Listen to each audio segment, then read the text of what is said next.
Hello everyone, আমার ব্লগে আজকে আপনাদের সবাইকে স্বাগতম। আশা করছি আপনারা সবাই ভালো আছেন।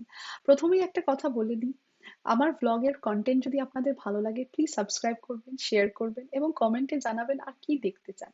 আজকে চলে এসেছি দৈনন্দিন জীবনের কিছু টুকিটাকি নিয়ে, যেমন ডিশওয়াশার। আপনারা সকলেই হয়তো একমত হবেন যে দিনের শেষে যে পরিমাণে বাসন জমে সেগুলো মাজতে আর একদম ভালো লাগে না, গায়ে আলস্য লাগে। বিশেষ করে শীতের দিনে তো ভীষণ লাগে।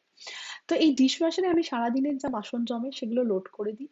লোড করে চালিয়ে দিই। রাত্রে যখন ঘুমাই তখন এই বাসনগুলো মেজে সকালের মধ্যে রেডি হয়ে যায়। অনেকেরই ধারণা এই ডিশওয়াশারে বাসন খুব একটা ভালো পরিষ্কার হয় না।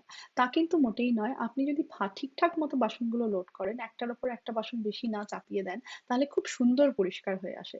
এবং বিশেষ করে চায়ের ছাঁকনি এই ধরনের ছিদ্রওয়ালা বাসন কিন্তু খুব ভালো পরিষ্কার হয়, যা হাতে পরিষ্কার করতে বেশ সময় লাগে।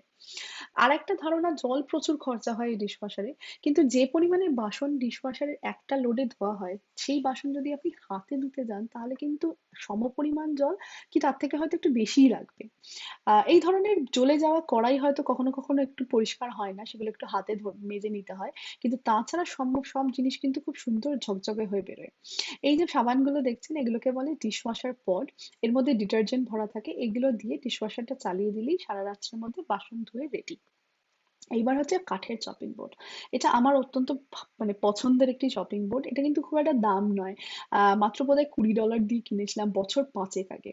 তো এটা যেহেতু যত্ন নিই প্রত্যেক সপ্তাহে নিয়ম করে, তাই এটা এখন নতুনের মতো আছে। তো যে কাঠের চপিং বোর্ড গুলো এখন অনেকে ব্যবহার করতে শুরু করেছে, কারণ প্লাস্টিক অনেকেরই ভালো লাগে না এখন। তো এগুলো যত্ন নিতে কিন্তু বেশি কিছু লাগে না, একটু নুন আর একটা লেবু হলেই যথেষ্ট। তো যেই লেবুগুলো লাস্টের দিকে পড়ে থাকে, অনেক সময় ফ্রিজে শুকিয়ে যায়, সেই লেবুগুলো ব্যবহার করে নিই আমি এই চপিং বোর্ড পরিষ্কার করার জন্য। তো লেবু আর নুন দিয়ে ভালো করে চপিং বোর্ডটা ঘষতে ঘষতেই দেখবেন সুন্দর পরিষ্কার হয়ে যাচ্ছে, এবং যে তেল তেলে ভাব বা খাবার দাবার লেগে আছে সেগুলো সব উঠে যাচ্ছে। এবার ডিশওয়াশারটাকে ভালো করে জল দিয়ে ধুয়ে আর একবার একটু ডিটারজেন্ট দিয়ে হালকা করে ধুয়ে নিতে পারেন, না ধুলেও চলে। এই সব ধোয়া হয়ে গেলে একটা পরিষ্কার কাপড় দিয়ে এই চপিং বোর্ডটাকে ভালো করে শুকনো করে মুছে নিতে হবে। তারপরে সামান্য একটু তেল, সাদা তেল দিয়ে একটা টিস্যু পেপার দিয়ে ভালো করে সেই তেলটা চপিং বোর্ডের গায়ে মাখিয়ে নিতে হবে। এটা যদি আপনি সপ্তাহে একদিন বা এক সপ্তাহ অন্তর অন্তর করলেই যথেষ্ট, আপনার চপিং বোর্ড একদম নতুনের মতো থাকবে। তা আবার বলছি, আমার কন্টেন্ট যদি ভালো লাগে প্লিজ সাবস্ক্রাইব করবেন। আজকে এখানেই শেষ করছি। খুব শীঘ্রই আবার দেখা হচ্ছে। আপনারা সবাই ভালো থাকবেন, আনন্দে থাকবেন, সুস্থ থাকবেন। আজকে আসছি।